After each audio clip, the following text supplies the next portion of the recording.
Okay, are you ready? Are you ready for this, dude? Not really. Okay. Okay, you are ready. You're so ready. All right, let's watch. Right away.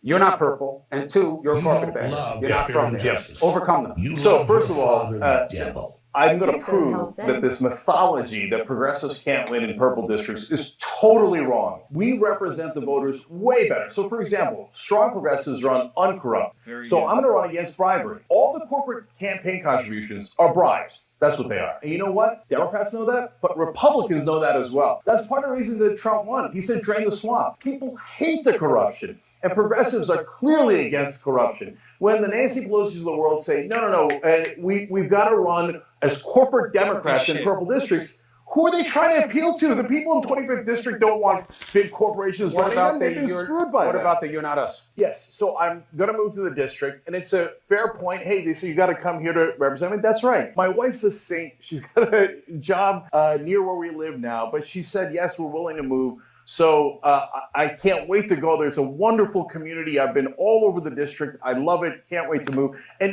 you have to think about it this way, Chris. Who do you want? Someone that is going to move in a couple of months and agrees with you completely, or someone who doesn't agree with you at all and happens to be there right now? All right, let's see if you can sell the people. Now there's going to be character analysis. You're not a commentator. I think he's like pretty good. Like from what I understand thus far, he's giving you the oppo research stuff. It's a tough interview, but it's also kind of fair. Because, like, these are the stuff that's going to come up regardless. So here's my take on that. It's definitely fair, and I know I'm going to get hit with this first round of everyone, right? But on the other hand, so I'm not blaming Chris at all. That's his job. He's supposed to do that. On the other hand... Also, how can you blame him? He's so handsome. Well, fair enough. Whenever an outsider, it doesn't have to be a progressive, says something that takes on the establishment immediately does oppo research on and tries to do character assassination. So instead of talking about the thing that the progressive or the outsider brought up, you're constantly talking about the oppo research. Tulsi Gabbard, same thing happened to her, right? Oh, you make a good point about the military-industrial complex, but what about Assad? What about Assad? And every single time, no one ever talks about the unnecessary wars. All they talk about is she went to go see Assad. I get it. Quick oppo research. Oh no, I got you on your tippy toes. What about Assad? I heard that it's his favorite. I heard that. Answer for it right now. I heard that the Young Turks is Assad's favorite YouTube show. I don't know that it was his favorite, but yes, Michael Isikoff, who was a great investigative reporter, one of the best we've ever had, interviewed Bashar al-Assad, and he said he watches the Young Turks. And he says, if I want to get the right-wing point of view, then I turn to Fox. Okay, so I didn't ask him to watch the Young Turks. I say things against them all the time, but I can't help it if saints and dictators watch the show. Just because everybody watches the show. What am I going to do? All right, good answer. Oh, by the way, as far as your point about progressives and dealing with oppo research, 100% true. It's a much better way. It's a much easier time to like talk about all of the cringy like things that you may or may not have said, or all the jokes that might have even been taken out of context from like 20 years ago. It's much easier for them to have that conversation rather than have a conversation about why they keep taking bribes from corporations 100% and not not representing the best interests of their constituents. So of course they're going to do that. You know who else does that, by the way? The right wing, all the time. It's so funny that establishment Democrats will never do this to the right, but they always behave this way towards progressives. I wish they were just an ounce as brutal as they are to the left-wing branches of their own party as they would be to Republicans. It would be so awesome. They wouldn't be as spineless. Well, so they don't fight the Republicans because the things that they would fight the Republicans with are the same things they do. So it's so easy to fight Mitch McConnell. Just point out his nonstop bribe taking, and he's boss hog. His wife, they're dealing the corruption over and over again. But if McConnell says, if Schumer says corruption about McConnell, McConnell's going to go, oh yeah, corruption with you. You take giant amounts of Wall Street cash, etc. Right? So they go, oh, okay, let's not fight Republicans because that's annoying. Right? We're in the same game. Whereas progressives, we don't want to talk about the issues. So it's easy, and they have no institutional support, and they don't have the corporate media on their side. So it's super easy to bash them and get away with it. And the media loves distractions. And they hate talking about the issues. So it's kind of a win-win for them in that sense.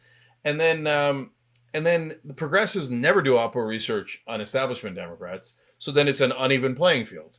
And even if we did, I doubt that the CNNs, and again, I don't blame Chris. He gives progressives an opportunity. Even if we did, would cable news ask an establishment Democrat about oppo research that a progressive had done? Something bad in their past? Think about 50-50 at best. Think about it. You have a literal example of like not oppo research, but actual diligent investigative reporting that your team has done that these guys refuse to mention.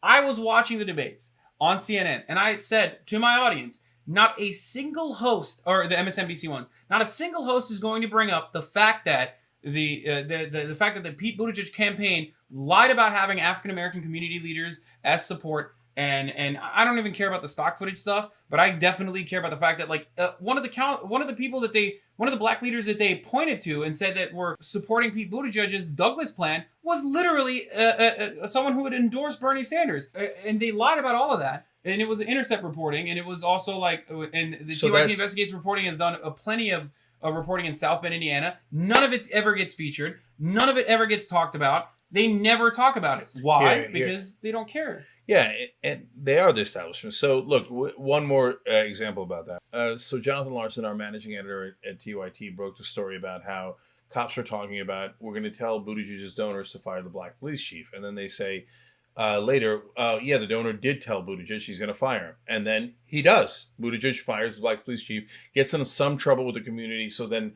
winds up bringing him back and just demoting him instead of firing him.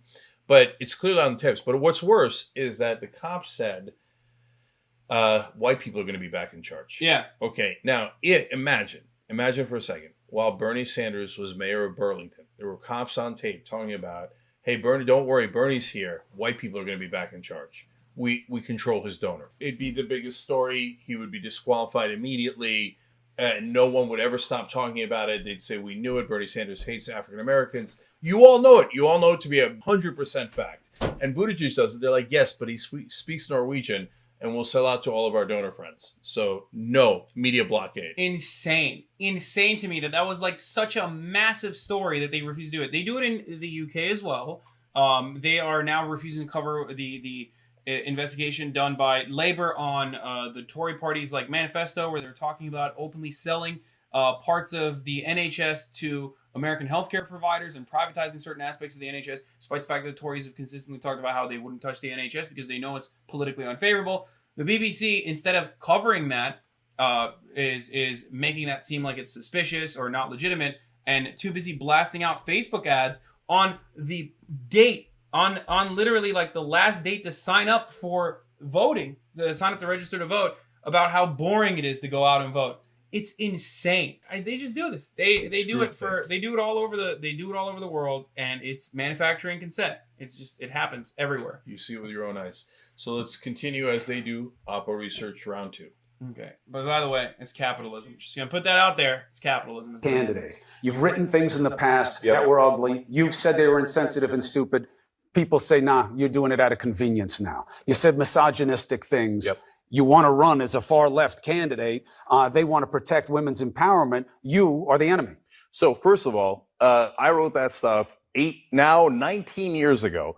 I deleted it 15 years ago, not because I got caught or because I thought somebody was going to find it. I deleted it because I didn't believe it anymore. So I'm not one of those guys who found Jesus on the way to, oh my God, I got caught. No.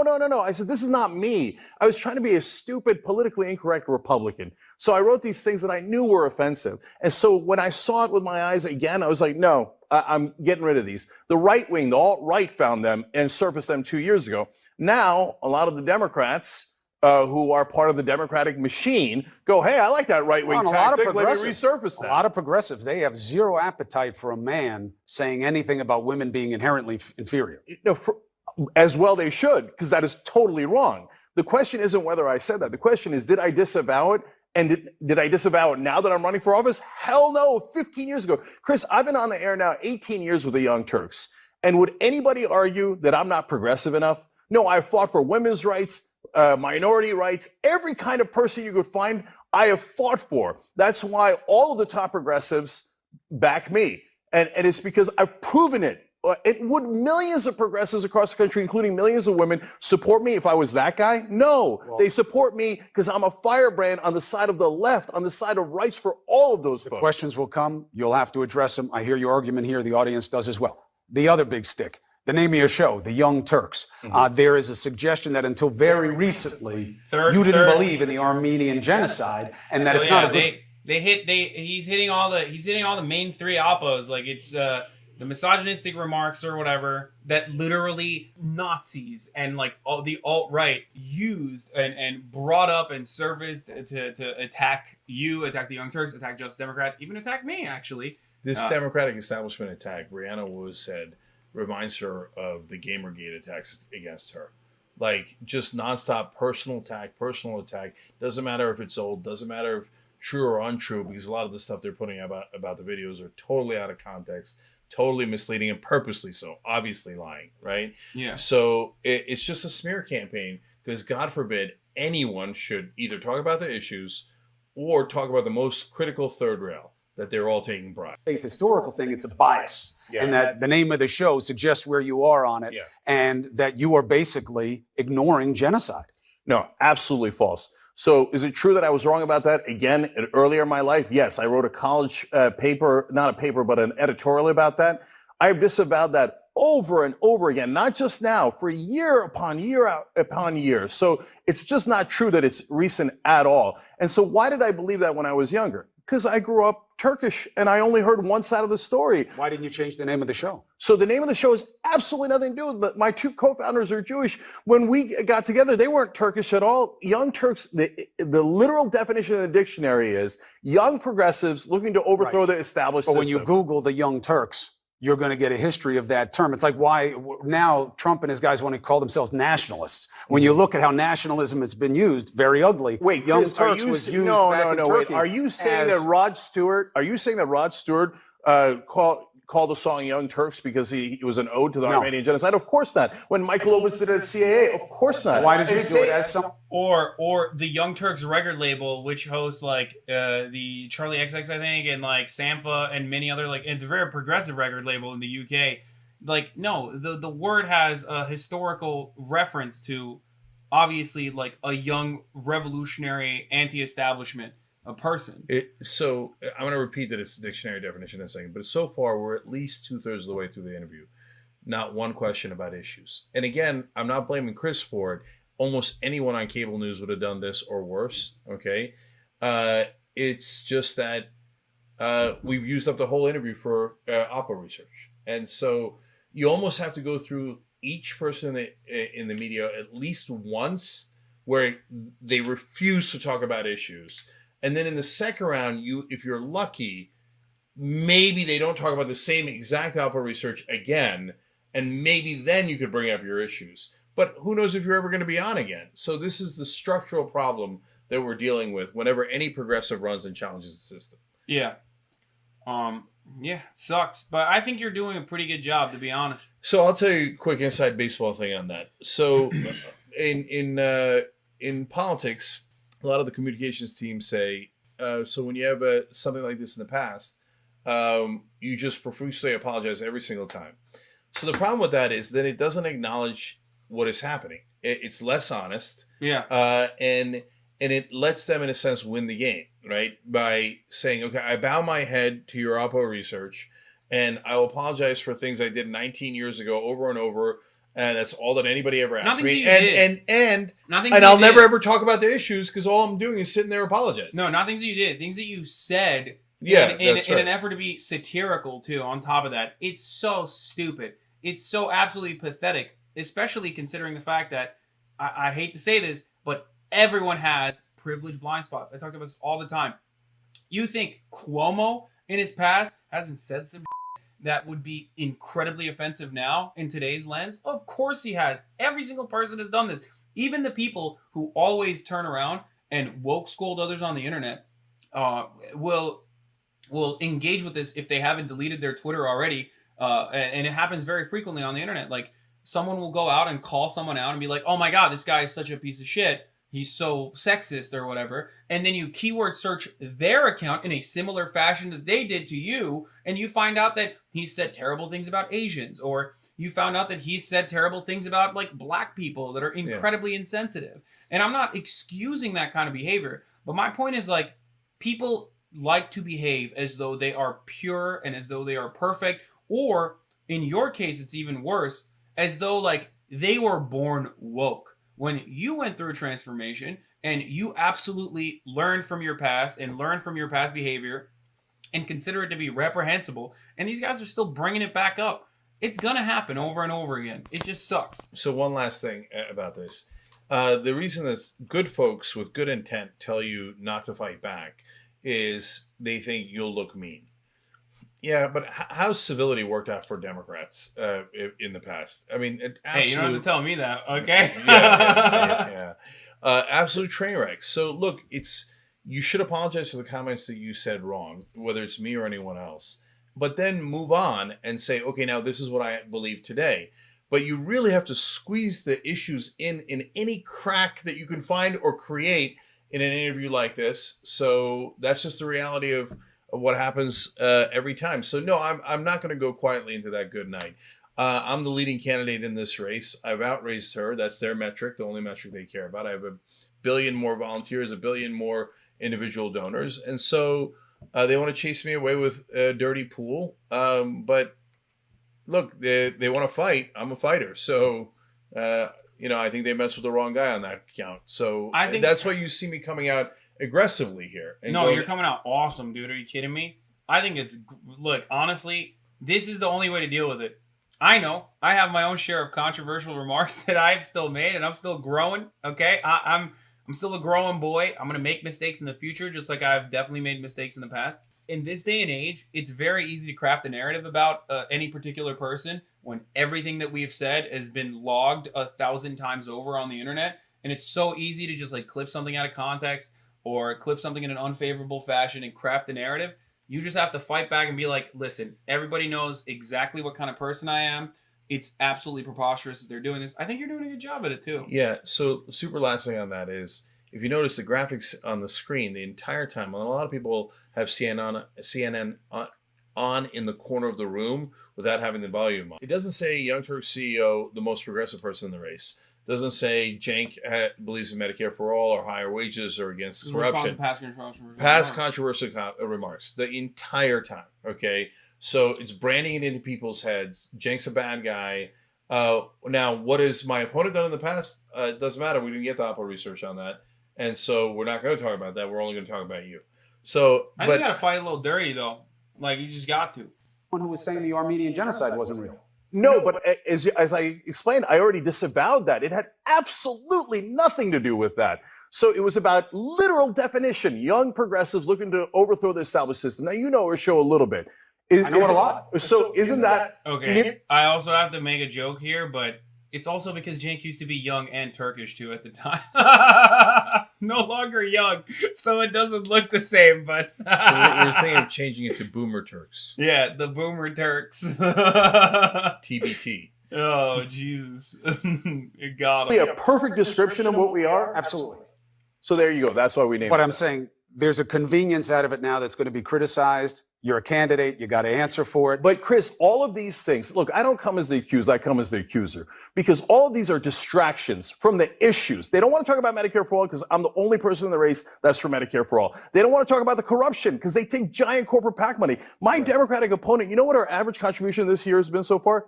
$2,700. My average contribution is $28. She's got about 130 or so people that contributed to her, or organizations. Only 22 of them appear to be real people. I've got 13,000 real people who I saw the numbers. I'm not questioning them. I'm just saying you're going to put yourself out there. You're going to have to answer for all of it. And that's why I asked you the questions. All right. I'll continue to do so. Jenk2020.com. Okay, we're going to win this race, and we're going to show that progressives are super strong and we could win anywhere because everyone hates the bribery. And everyone can't stand that corporations have taken over our government. I'm going to fight for those folks in that district, and we're going to win together. And you are welcome to make the case here, as always. Thank you, Chris. Why is he so nice to you? It's kind of weird. No, he's nice to everybody. I see him during the breaks, too, and when I'm on sometimes. I'll hear him during the break. Super nice to everyone, but what does he smell like? Does he smell good? I didn't smell it. Okay. But my point is, yes, he's very nice to the Republicans during the break as well. But he goes all the way to the end of the spectrum to us, the progressives, right? Whereas almost no other cable news anchor goes there. Yeah, it's wild that Cuomo has you and Anna on his show a lot now. Yeah. I don't know if that's showing up in the ratings. I hope it is. I have no inside knowledge of that. But it's the only place where you can see progressives on cable news. Isn't that amazing? I mean, MSNBC has a whole 24-hour channel. Well, Chris Hayes is like, to be fair to him. Yeah, Chris Hayes is progressive, but even he is like allowed a certain percentage of his show to be progressive, in my opinion. Yeah. But to be fair, I don't watch nearly enough, so I don't want to be unfair to Chris. He's a good guy, I like smart and progressive. But the rest of the channel is, DNC talking points. / ex-Republicans, wall to wall. Let's have ex-Republicans and the most conservative Democrats we can find that will turn around and bash the progressive activist branch of the party, and do basically what Obama's been doing for the past couple weeks now. So now Russ Feingold was a really well-respected senator for a long time. He wound up losing his race in Wisconsin. MSNBC would have never hired him because they would have been like, why would you hire him? He's a progressive who lost the race in Wisconsin. We knew he'd lose, right? Well, Claire McCaskill lost her. And at that point, Feingold was not even an incumbent. Claire McCaskill was an incumbent, had a huge advantage. And her state apparently was so progressive, they passed the minimum wage bill by 62% in that same election, okay? And she got clobbered running on an incredibly wrong and dumb strategy. And MSNBC's like, genius. Let's have her on to tell other Democrats how to run without noting the irony at all. Claire, we should maybe build a border wall, McCaskill. Claire, we should concede to the Republicans every step of the way, McCaskill. It's like, if that's who you are, then why would they vote for you when those people are going to vote for the Republicans instead? Why would they vote for the elitist Democrat who is trying to portray themselves as a Republican on policies, but doesn't even have that homey Republican feel? When it like it or not, I think liberals they have a tendency to talk down to their constituents, whereas Republicans do everything they can to make it seem like they're a part of the salt of the earth gang when they absolutely despise their constituents, of course, with their policies. So one of my favorite stories about that, and it goes to the cravenness of the media, is Fred Thompson. So he was an actor, and then he ran for Senate and won in Tennessee. He's one of those, if you're a conservative actor, you'll get elected almost anywhere, right? Yeah. Arnold Schwarzenegger. Yeah. And so Ronald Reagan. And so Fred Thompson had this hokey red pickup truck, old school red pickup truck, that he went to all the campaign events with. Except the press knew that he never used the truck. He would drive up in a limo to a place where his staff had the red pickup truck ready for his campaign stops. Then they would drive a quarter of a mile to the campaign stop, do the red pickup truck, drive a quarter mile out at the end, and get back into his limo.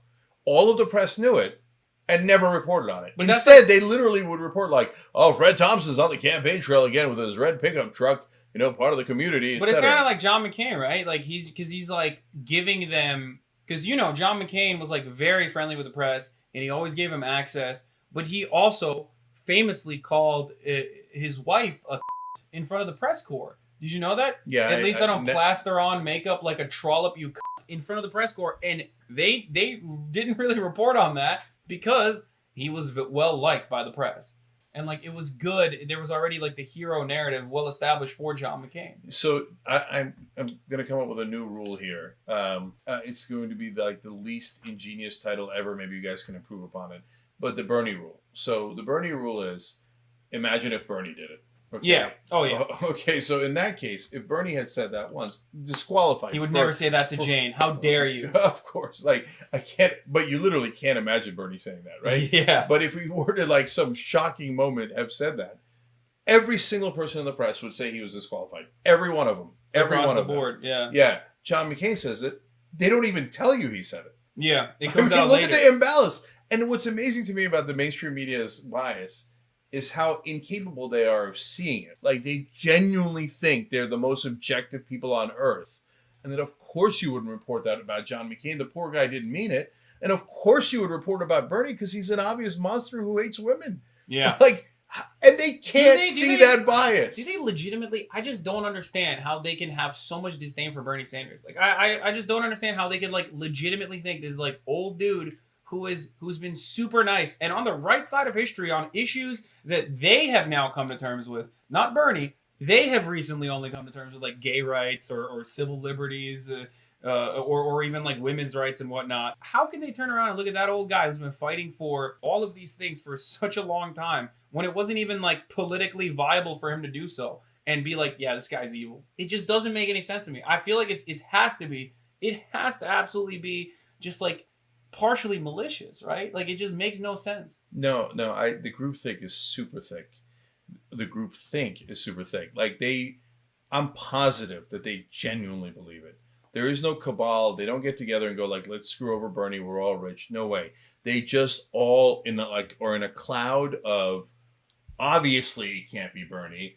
Obviously he can never win a single election except out of Vermont because Vermont's so liberal. By the way, you know who? Excuse is white, dude. That's why. Because Bernie's so racist. Everyone in Vermont's like, oh yeah, let's vote for Bernie. Because. By the way, so I read this amazing story about. But not Pete Buttigieg though. Pete Buttigieg secured 8,500 votes, but he is capable of becoming president. Bernie Sanders, on the other hand, has been in Congress for 3 decades. And yet, he had no experience. Remember how Bernie Sanders had no experience, and all of a sudden, nobody's talking about no experience? Remember how Bernie Sanders was too old, but now that Joe Biden's in the race? I don't know. Bernie Sanders doesn't seem too old anymore. Nobody seems old anymore. If Joe Biden dropped out tomorrow, they would go back. Start talking about how Bernie's too old. Yeah. 100%. How could they not see it? How could they not see it? But they genuinely don't see it. It's so transparent. It's so stupid. It's so shameless. It's terrible.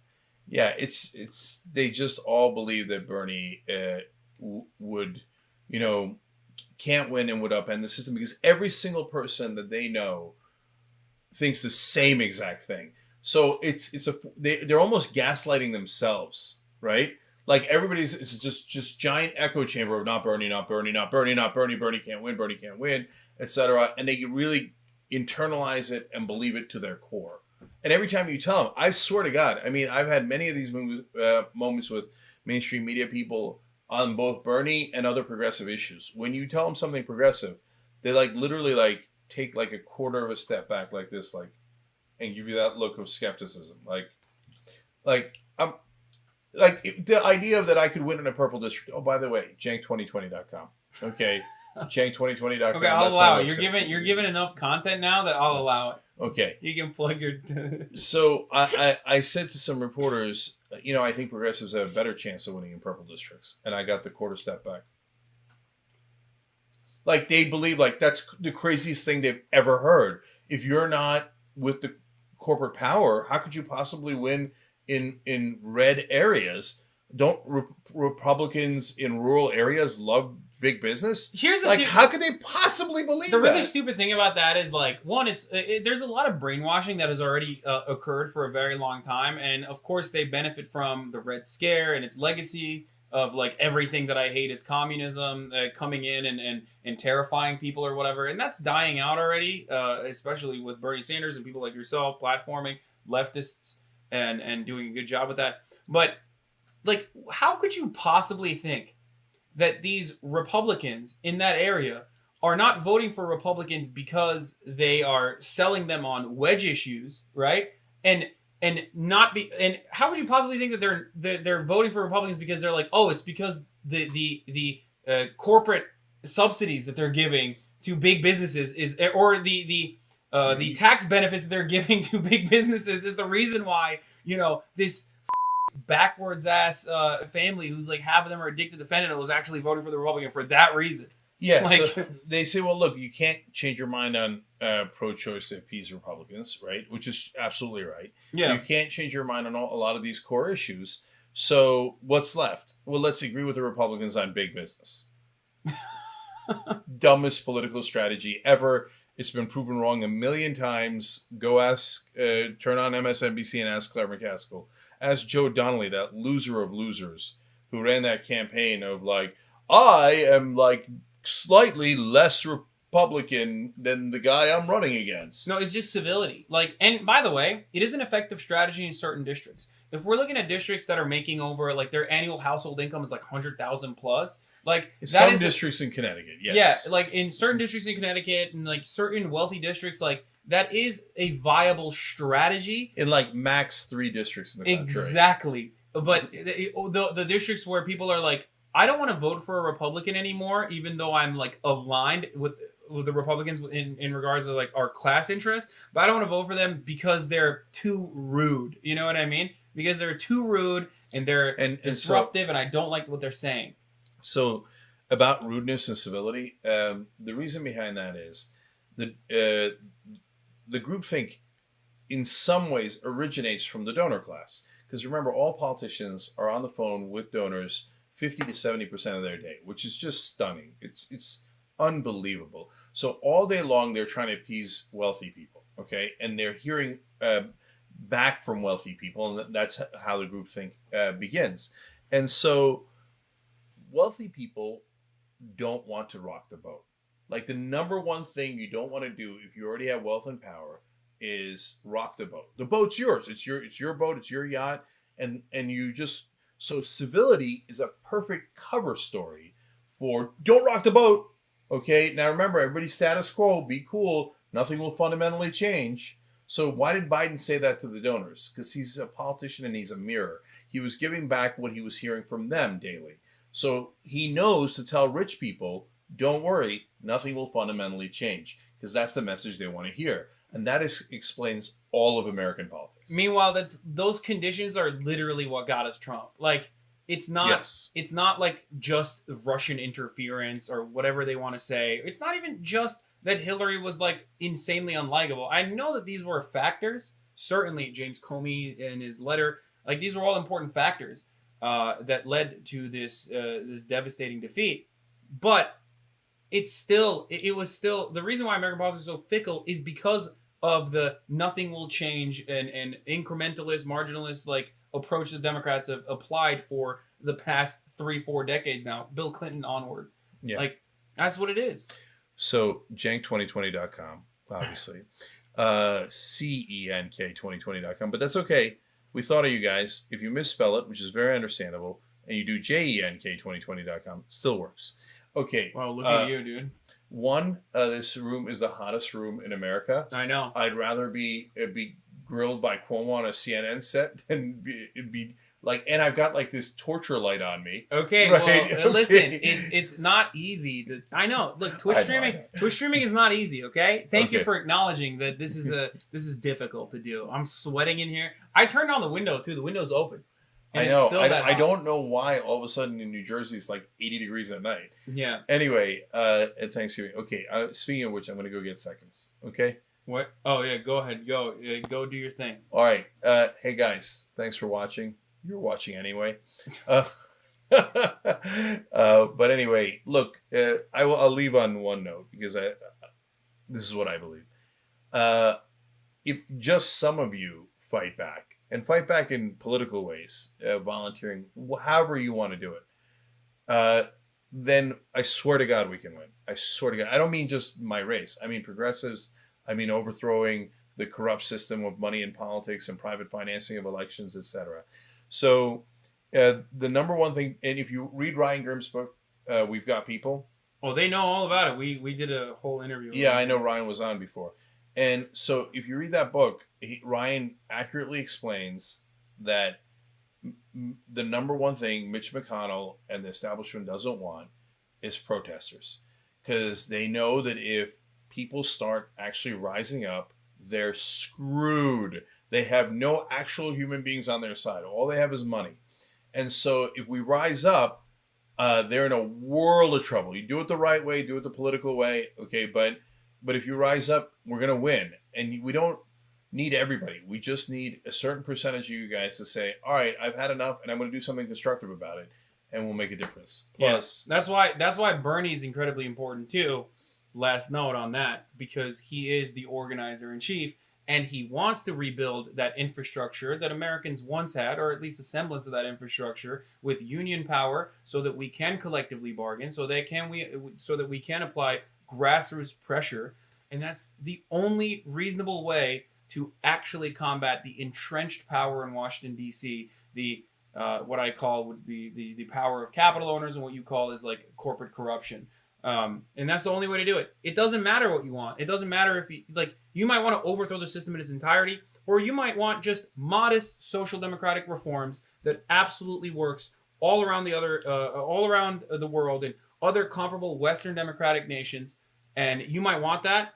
We're not getting that out without any sort of like serious grassroots pressure applied every step of the way. And that means we have to fight back.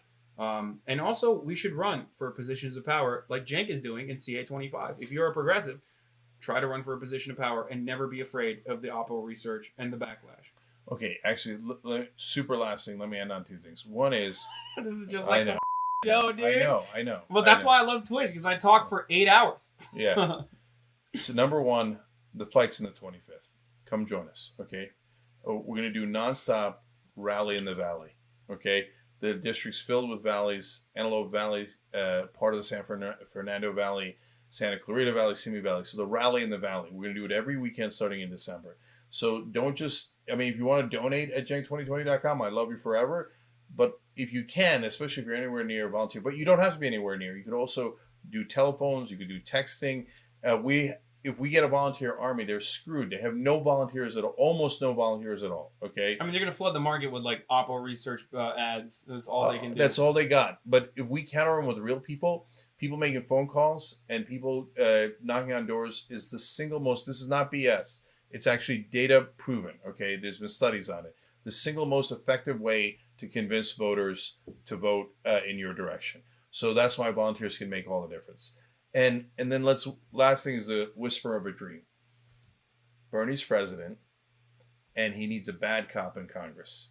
So he's not the bad cop, okay? But somebody's making a list and saying, you vote against Medicare for all, you're going on the list. You vote against getting money out of politics. You vote against us on any of these issues.